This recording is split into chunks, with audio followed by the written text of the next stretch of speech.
I've said it a million times, and I'll say it a million times continuously. I don't care if the Eagles are 0-15, the Cowboys are 15-0. If there's one game that the Eagles need to win every season, or if there's two games they need to win every season, that's against the Dallas Cowboys. And boy, did they ever pull that off last week.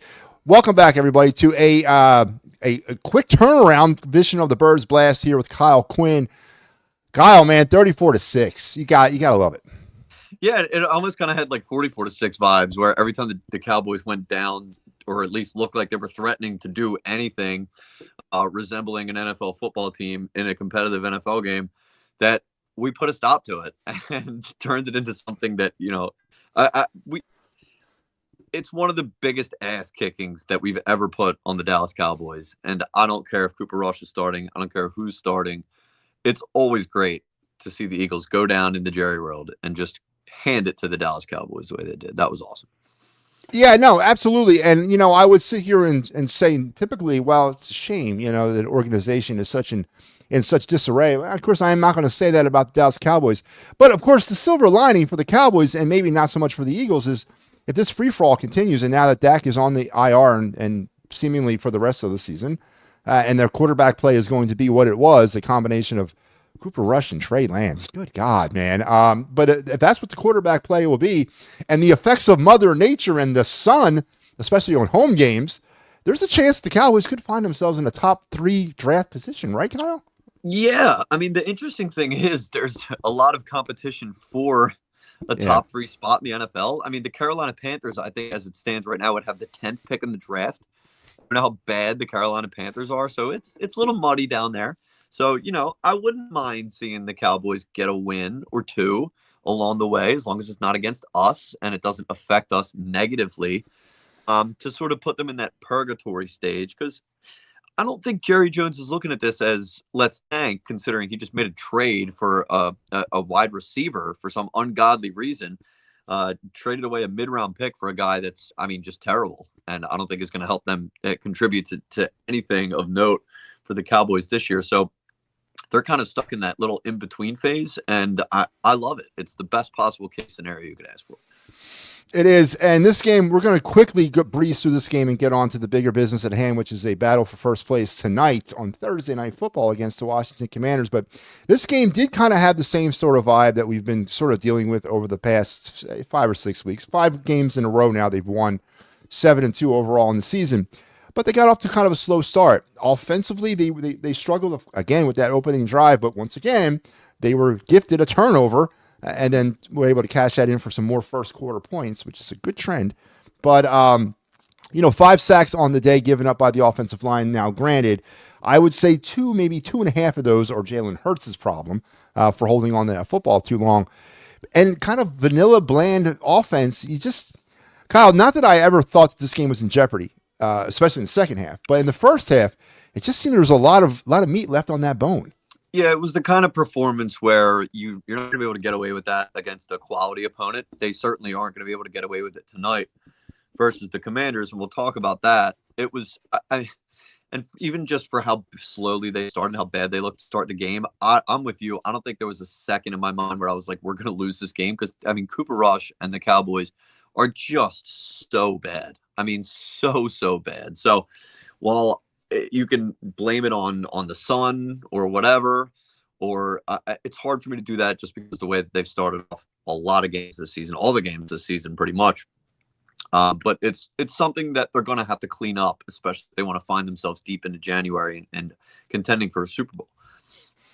Now, on the good side of things for the Eagles, I'm not necessarily going to talk about the offense, because the offense did what they were supposed to do. They exerted their will upon a lesser opponent. Micah Parsons did everything he could, and boy, he did a lot to try to keep the Cowboys around in this game, but eventually he could not stop the entire Eagle offensive unit. But defensively for the Eagles, and we can feast on Cooper Rush, we can feast on Trey Lance, and I do want to mention about these 5 opponents that we just kind of ran through, but, defense to me won the day. It really did, because the Cowboys had opportunities. They moved the ball, but when it counted, the Eagles defense was there, and the continued dominant play of Zach Bond and Nakobe Dean in that linebacker core, and God forbid, the entire secondary really in this game. Kyle, it's got I said it last week. It kind of, to me, came out of nowhere, and I know it came out of nowhere for a lot of other Eagle fans. There was a lot of question marks. with that secondary net linebacker core heading into the season. But at the halfway point, at least, seems that our dreams have been have come true when it comes to defensive improvement. Yeah, I think it's time, and I don't think this is an exaggeration at all. It's time to start talking about this Eagles team as a defensive football team. And that's crazy for me to say after what we went through last season. And even to start the year a little bit, it got a little bit rocky, but man, have they figured it out. I mean, Vic Fangio is getting outstanding play from the linebackers. This secondary is young, they're feisty, they're physical, and they're locked down. I mean, Quinn Mitchell is unbelievable. Every single wide receiver he goes against, they're in prison. The defensive line is starting to come along a little bit just because of the fact that they're so good in coverage right now. Like, this is the first time I can remember saying in a long time, the Eagles' back seven is miles better than their front seven, or their front four, I should say. Like, the linebackers and secondary is carrying this defense. It's unbelievable. So do I think they're going to allow Jaden Daniels or other teams to 6 points? No. Cooper Rush is horrific. But I mean, the Eagles are winning games. Make no mistake about it, because the defense is keeping them from falling behind early in games when the offense is stuck in neutral or sputtering. So they did it in the Green Bay game while the defense allowed, I think, like 29 points or something like that. Holding the Packers to those 2 field goals after our 2 turnovers at the beginning of the game. It's a huge reason why we won. Holding the Saints down in that game after they just put 90 points up in their first 2 games. I mean, their defense kept us in that game. And then after that, they shut down Daniel Jones, Cooper Rush, whatever. The Joe Burrow one, super, super impressive. I don't care what anybody says. That was a really impressive defensive performance, and one that I can point to and say, no, I think this is for real. Like I said, they're not going to do this every single week, but man, like, this is a defense that we can lean on to win football games. An ungodly 5 forced turnovers by the Philadelphia Eagle defense in this game. Didn't see that coming. They've now upped their defense forced turnover total to 12 on the season, which is a little bit more respective. It's over 1 a game. I can live with that. Mm-hmm. It's not, of course, it's not the 52 forced turnovers of the 1990 Eagles defense, but those days are long gone, like my youth. So, but I can definitely live with the 12, especially the vast improvement of that part of defense over the past 3 weeks. Kyle, we've talked about it over and over again for years on this show. You got to take the ball away in order to win a Super Bowl. Yeah. And the Eagles have been doing that a lot. Like, I don't know what it was that clicked, whether they're practicing it a lot or they're just becoming a little bit more opportunistic or they're just facing bad competition. But the Eagles defense is putting on a show turnover-wise.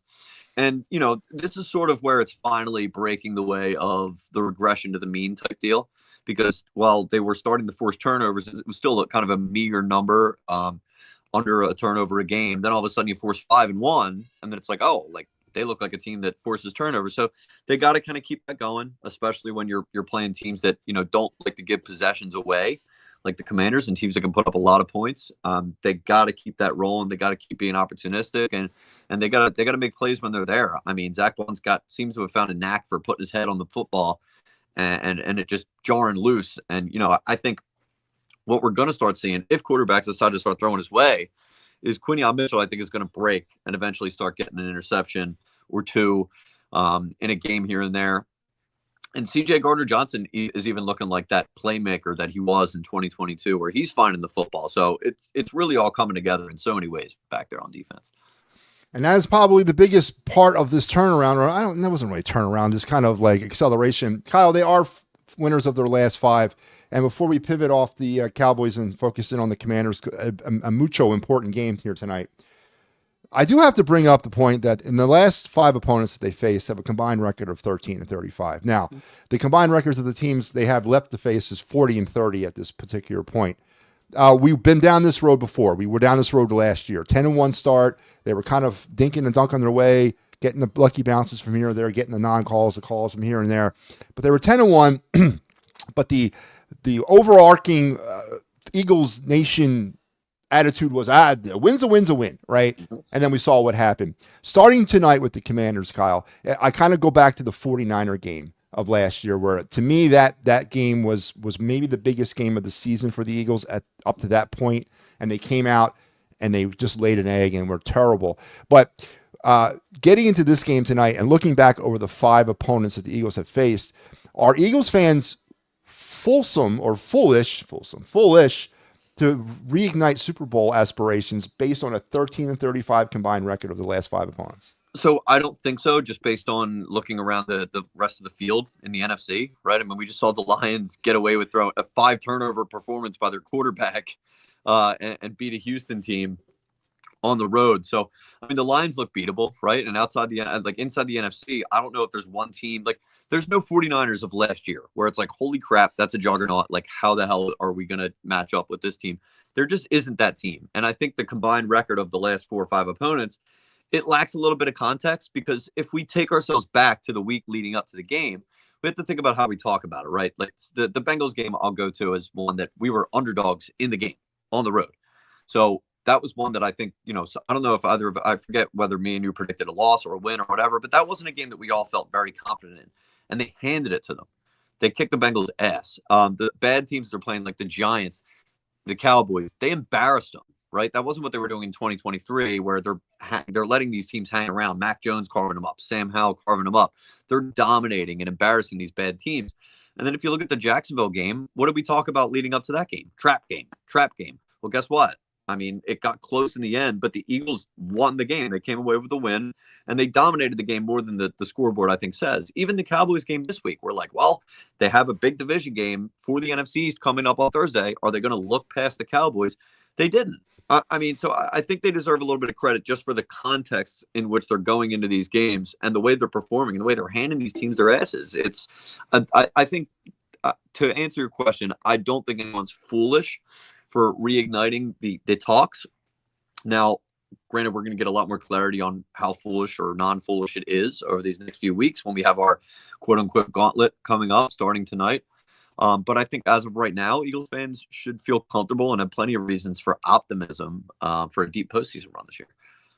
The concern for me is based on the last 5 opponents, and any given Sunday is in effect here. I totally understand that, and I totally agree. Anybody can beat anybody, especially this year, as you mentioned. But the slow starts, as we've said, there's parts of games that the Eagles have been criminally negligent on offense specifically, and I don't know if they can withstand that against the Ravens, the Steelers, the Rams, or even tonight against the Commanders. I'm not saying they have not shown flashes of that Super Bowl potential, but to me, it doesn't seem to be consistent, and they do turn it on at one point.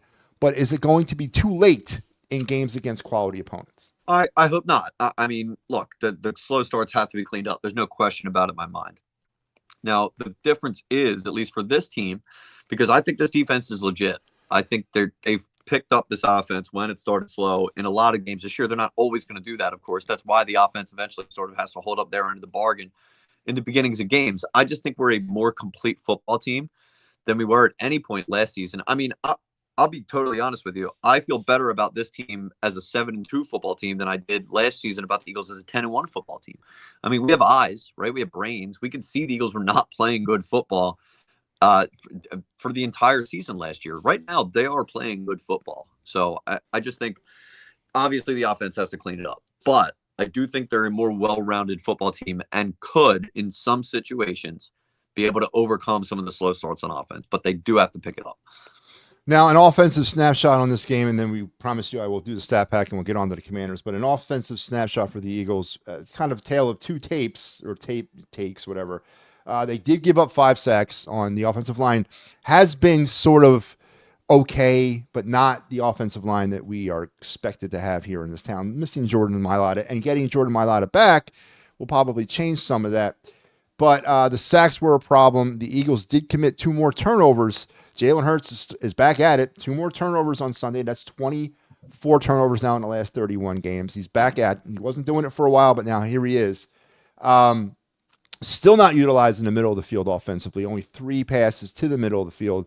On the season, a god-awful 235 pass attempts and only 28 to the middle of the field, which I don't care who you are. I don't think they're going to win a Super Bowl by not using 60% of the field through the air. And Saquon Barkley did not have to do enough. It did not have to do much. He did what he had to do. It was just an effective, consistent performance once they got rolling. Yeah, I mean, are they perfect? Obviously not. I mean, definitely not on offense. But I think we know now at this point the identity of this Eagles offense is a physical, run-heavy team. that is efficient at throwing the football, and they have weapons that they can utilize, and they can turn into big gains and make huge plays. Like AJ Brown, I said this last week, I'll continue to say it, is the biggest X factor in all of this. When we compare the 2021 run heavy offense to this one right now, is that you have a guy that can make plays like that and burst out big gains. So, do I think that Hurts has some things to clean up? Obviously, the turnovers for sure. Using the middle of the field, definitely. But it looks like they're slowly starting to creep a little bit towards the good side of these things, where they're going under center more, right? Like they're making it a little bit more difficult for the defense to know what they're doing, whether they're going to run or go play action. I think that's making Hurts a little bit more comfortable, and that's why you're seeing high completion percentages and high efficiency throwing the football. The turnovers thing, we can say he has to clean it up. He did. We just went the longest streak of his career, which is crazy to say, without a turnover in a season. And it came back a little bit last week. He's going to turn it over sometimes, right? As long as he doesn't make this, what he just did last week, a habit moving forward. I agree. We'll do some stat pack stuff now on the game. Eagles in the red zone, 4 for 5, now 21 for 34 in the red zone for the season, close to 62%. 14 first half points. Like to see that trend, Kyle. We had 16 last week, 14 this week. Now 95 first half points for the season.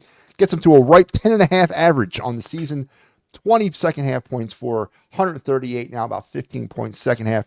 7 penalties for 49 yards. That is a number that is growing week to week. 8 penalties last week. So if you want to take that as better, because they only had 7, I don't know. I don't like 8 or 7. Give me around 3 or 4 is what I can live with. Now 51 penalties for 31.7 yards a game. They did force those 5 turnovers, now 12 on the season. Committed 2 more. They have 11. They allowed 5 sacks for 46 yards, 27 sacks now on Jalen Hurts for the 2024. Whether or not you want to continue to dissect that down, saying these are covered sacks, these are Jalen Hurts sacks, these are blitz, unpickupable blitzes, whatever, we can do that, but I didn't do that. So they got the They got the Cooper/Trey 3 times for 17 yards, and 1 for 1 on 4th down. Efficiency did not really put themselves in many 4th down positions. 12 for 19 now on the season, 63%. Kyle Quinn, let's turn the page. Oh, no, let's not turn the page, because we both did have the Eagles in this game. So now I am now 3-6 on a 3-game winning streak. You have moved to 5-4, a little bit above 500. We both had Saquon Barkley as players of the game. Kyle, I'm not gonna give it to Saquon this week. I am going to turn it around on the other side of the ball. I'm giving it to Zach Bond. He was all over the place. I mean, 8 total tackles, forced turnover, recovered a turnover. I'm going with Zach Bond. Yeah, I'm with you. I think you can give it to just about anybody on the defense. Zach Bond, though, definitely. I mean, he's all over the field. He's been great in coverage. I mean, what a gem. What a gem. And the fact that Fangio this week talked about how he actually saw him in the offseason and showed him to Vic Fangio. And Fangio said, you know what? I think I can make this guy a good inside linebacker. And boy, has he. I mean, this is a guy that they need to start working on a contract extension for ASAP. I'm with you. Zach Bond was the MVP, though. He is indeed. And now we can turn the page, because Kyle, man, you could take it for you like it. I love the fact that we only had to wait 4 days to get back at it. And tonight, what a way to get it going in South Philadelphia, a battle for first place. The NFC East is on the line on week 11. Eagles, Commanders. If you would have told me back in August that this would be the scenario, Eagles and Commanders battling for first place, obviously we would have told you were crazy, but I wouldn't have, because I picked the Commanders to win this division, if you remember back in August. So let's talk a little bit about the Commanders. Story of the day is Jalen Daniels. Consensus at this point, if they gave out a half a season Rookie of the Year award, would be your Rookie of the Year. What has been the turnaround? Is it Dan Quinn? Is it Daniels? Is it what's his name? Who's the owner? Josh Harris. Is it the former assistant GM Adam Peters of the 49ers, who's now their GM? What has been the source of the Commander turnaround? It's Jaden Daniels. I mean, he deserves every little bit of the Rookie of the Year recognition that he's been getting. He just adds a completely different dynamic to that Washington offense. He's making everybody on that offense better. He's making the O-line look better by his ability to extend plays. He's making the running backs better by his running threat. And he just throws a really nice ball. I mean, like, there's no other way to put it. Like, this isn't just I don't want to say like luck, right? Like you might see with some rookie quarterbacks, not a lot of tape out of him. I mean, he is putting the ball in the perfect places, and he's making. Terry McLaurin's probably gonna have a career year because of him. Their defense is not that good. I mean, Dan Quinn's probably gonna have to do a little bit of work. Him and your boy Adam Peters in the offseason to fix up that defense a little bit. So I got to give it like 80-90% the turnaround to the emergence of Jaden Daniels. He's so clearly far and away the number one quarterback to come out of that draft. I would take Adam Peters over Howie Roseman a million times over. Why? A million because times. Because he drafted Jaden Daniels? No, because he's a football guy, Kyle. Oh, okay. Yep. He's a football guy. If you remember, at the end of the season, I had my plan to fix the Eagles, and Peters was my GM, my choice A for GM. But I agree with your points. I agree with your points. And they have an owner, Kyle, that seems to care more about the football team than that does at the hockey and the basketball team. What's the Josh Harris effect for the Washington Commanders there, Kyle Quinn?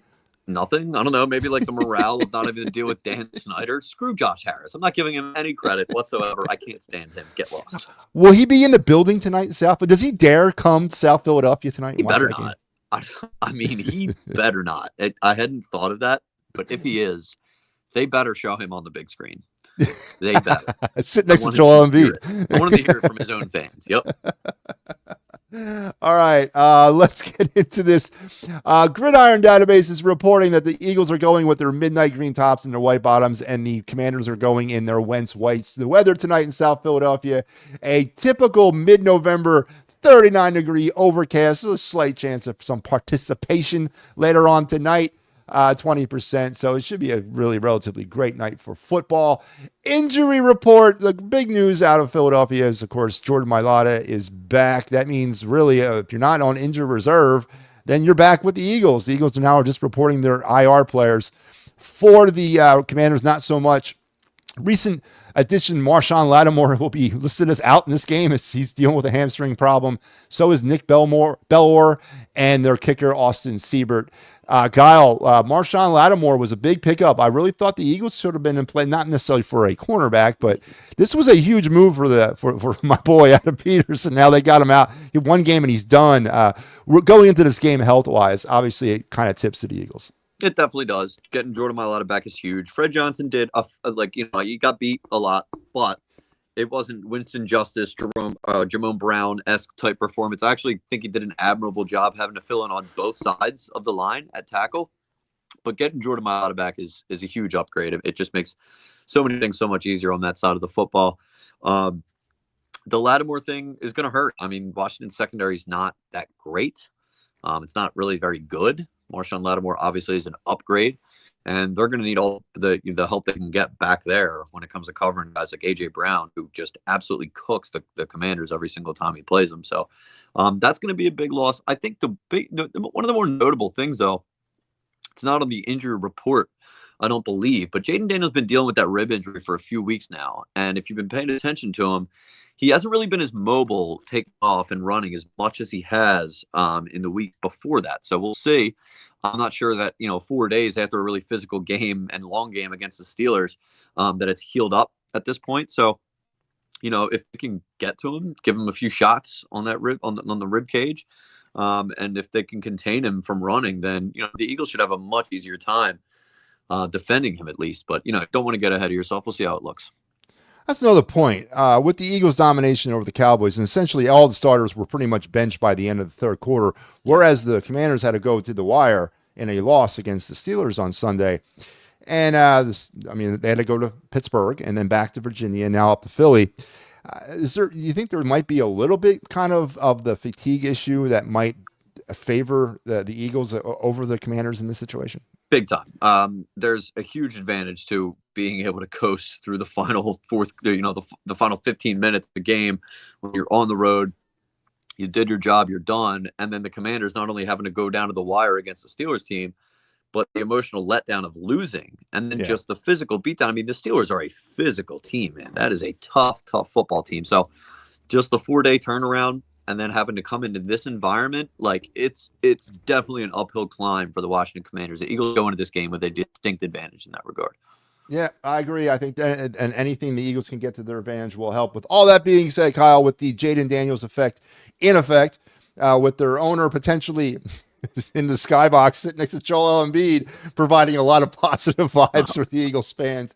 And the turnaround and all that, and the injuries and the quick day and all that. What do you see happening on Lincoln Financial Field tonight?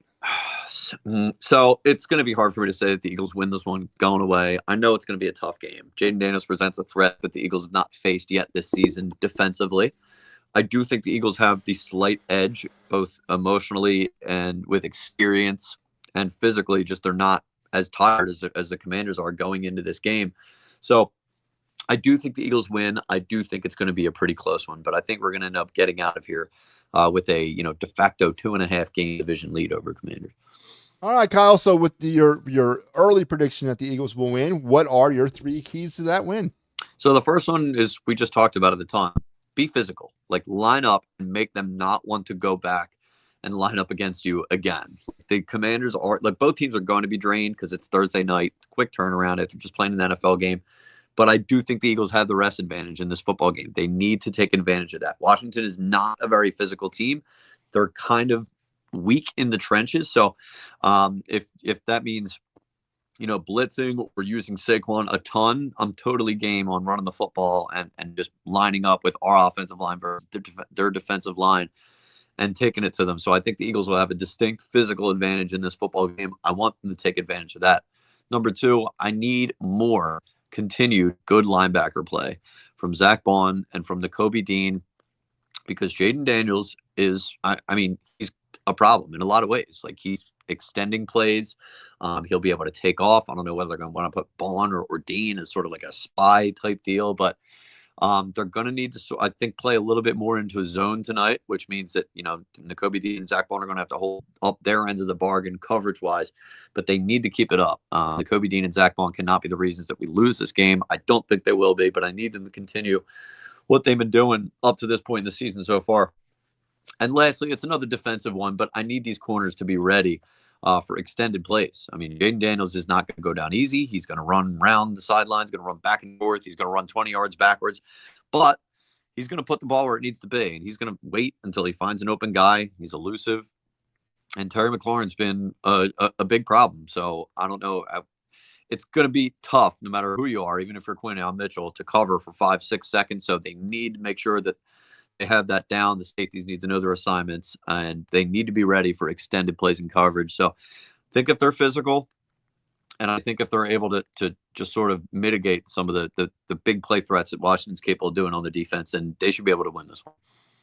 Yeah, and my 3 keys to Eagle victory are sort of, again, in line with yours and also in line with what I've been saying all season long. I'm still looking for the fast opening drive start. I still want it. I still need it. I need that touchdown tonight. If again, I'll say this every week until it happens. If there's a game that needs to happen, it's tonight. Get that crowd really in a frenzy and get an early lead. Smart game plan and not have those dead spots in the game offensively. They got to continue to keep the pedal to the metal and keep moving the football and being productive. And then play like this is your Super Bowl, because this is an opportunity. You got the only game in town tonight. You got the entire league watching, the entire country watching.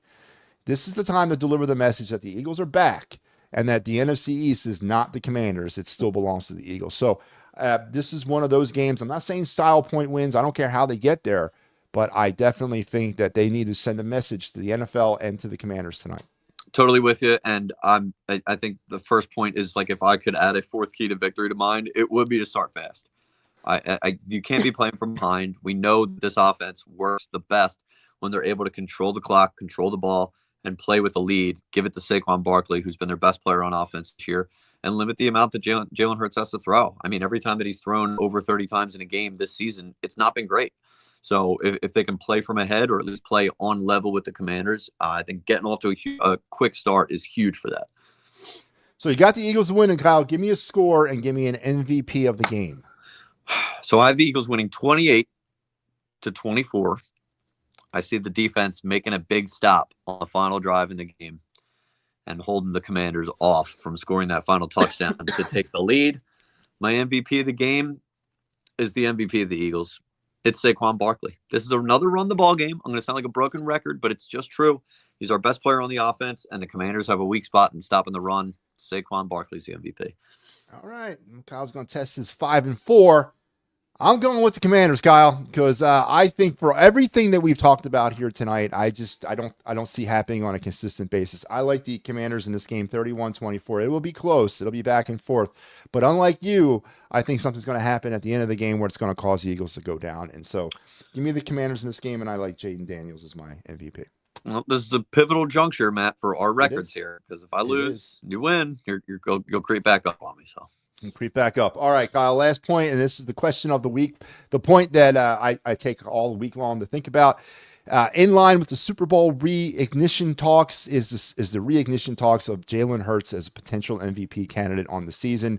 Kyle, where do you stand on Jalen Hurts? If the season were to have ended today, and this was it, is Jalen Hurts, is he the MVP? And two, if he's not, is he like the runner-up? Where do you stand on Jalen Hurts as an MVP in 24? So he might get votes. The odds say that, he's up there. I don't buy it. I think it's phony baloney. The MVP award now is just to a quarterback who has one of the best records or the best record. Like Patrick Mahomes is ahead of him because they're undefeated. But Patrick Mahomes had a bad season. Like I'm not even not just for Patrick Mahomes standards. He has had a bad season. Like he's not been good this year. Doesn't have weapons on offense, but undefeated. He gets the look.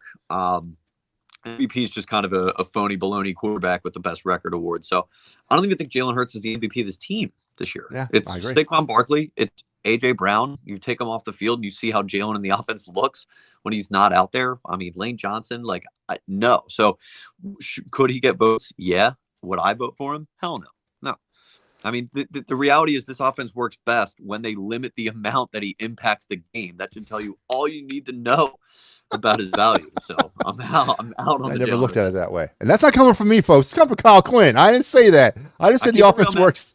That's what I'm talking about. It's where you've grown over the years, Kyle. I appreciate that. All right, Kyle. You just did happen to disagree sometimes. No. There were times, Kyle, where you were entrenched so hard in that propaganda that, it brought some issues, but you've changed.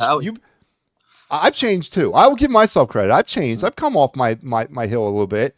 And that's that's life is growth. All right, Kyle, thank you for coming on again. I really appreciate it. Short week, scheduling, getting everything together. I appreciate it. Before I let you go, once again, where can they find you out there? Yep. So on Dial 94 WIP, 10 to 2 every Monday through Friday with Joe and Hugh. You'll catch me producing the show, and then on Twitter at Kyle_WIP.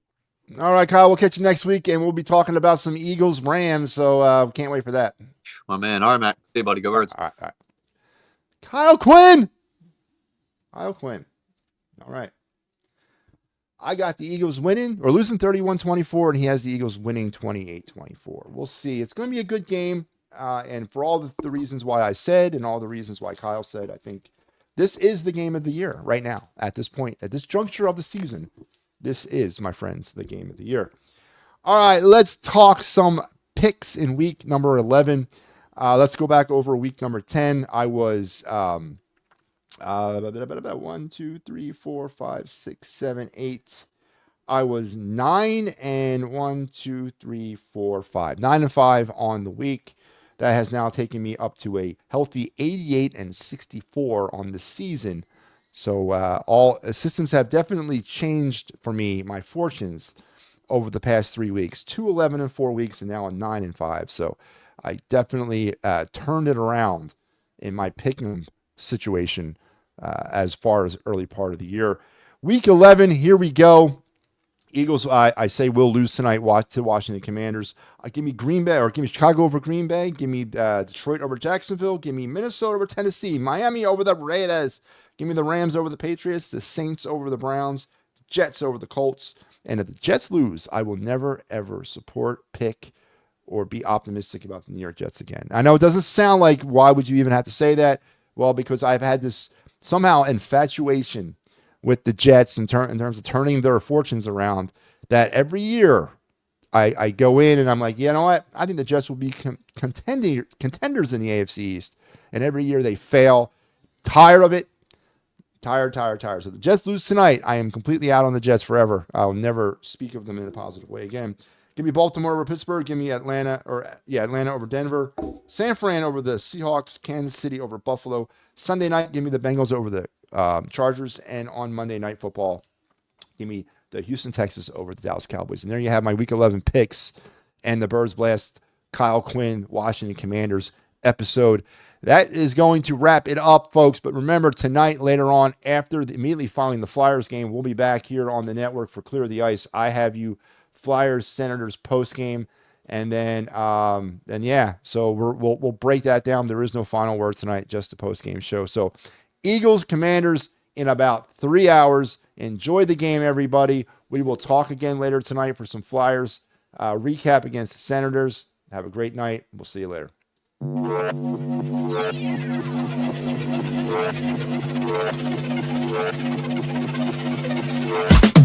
been coming up hot for a minute. Everybody know the drop when I'm in it. I drop the top when I'm in it. Everybody know the drop when I'm in it. Yeah, I flow so pure. Everybody know I'm you know when they click through. Try to send this about to be a show, be fine.